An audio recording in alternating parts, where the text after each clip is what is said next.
this. We've got the water vapor map. I want to show you where a lot of the moisture is at this morning.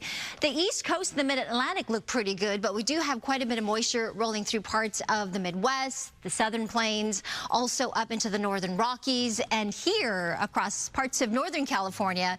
And it's really the southwest where we're getting a little bit of unsettled weather. Most of the energy with these systems that I'm watching is staying to the north, and you can kind of see it here getting picked up on our satellite radar pictures. But today's high temperatures here in the west staying on the cooler side because of this deep trough. 57 in Portland, 44 in Carson City, to that 65 in Las Vegas, just 61 in San Diego. This is the trough that I was talking about, this dip in the jet stream, allowing this colder air mass to move in over SoCal. We're going to get that chance for showers tomorrow into Thursday. As you can see, some of that green stuff showing up on the radar. But as we look ahead to Friday and the weekend, it looks good. High pressure will start to take control of our weather and keep that storm track away from us. As you can see, all of that wet weather getting pulled back up into the Pacific Northwest. So whatever you have planned for the weekend, it does look good. In the meantime, unsettled weather through tomorrow and Thursday, and windy conditions. So we do have wind advisories looking at SoCal wide here. All the areas shaded in this tan color from up in Santa Barbara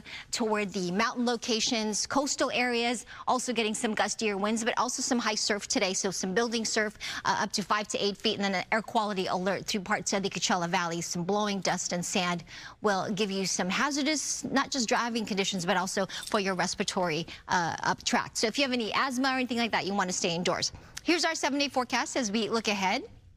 A wind advisory until tomorrow, and temperatures stay cooler than average through Thursday, and then we'll warm things up to the upper 70s by downtown LA and over the weekend, and then that means low 80s for the valleys and the Inland Empire. Up into the mountains, 40 degrees today, down to about 38 tomorrow with that chance for some light snow, maybe 1 to 3 inches above 6,000 feet. That's great news for our local resorts, which, by the way, they're staying open indefinitely now through April, so just keep tabs on their website to know when the ski slopes will close. We've got a lot of sunshine over the weekend, so great skiing and snowboarding weather up there. 57 in the high desert and 73 today in Palm Springs. Back up to the upper 80s as we get to Sunday, Monday up next week.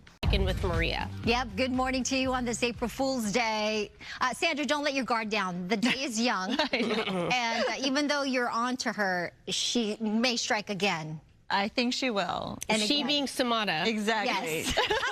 I can see how she's exhausted, but I can see how her mind works. Okay, here we go. We're watching the satellite radar pictures, and we're definitely picking up this moisture, especially on that 5 freeway. They're doing some escorts right now because of the snow that's falling across parts of the Grapevine. So parts of that 5 freeway now being impacted by some of that light precipitation. 49 in Pasadena, 55 in downtown LA, 54 in Santa Ana. It's going to be on again, off again, shower chances today, some snow chances as well up into the higher elevations, and then greater chances as we get into tomorrow and Thursday. But high temperatures not so high. It's going to stay cooler than average, mostly in the 60s, about 40 degrees up into the mountains with those gusty winds. I'll go over the wind advisories when I come back. In the meantime, I'll send it back to you. All right.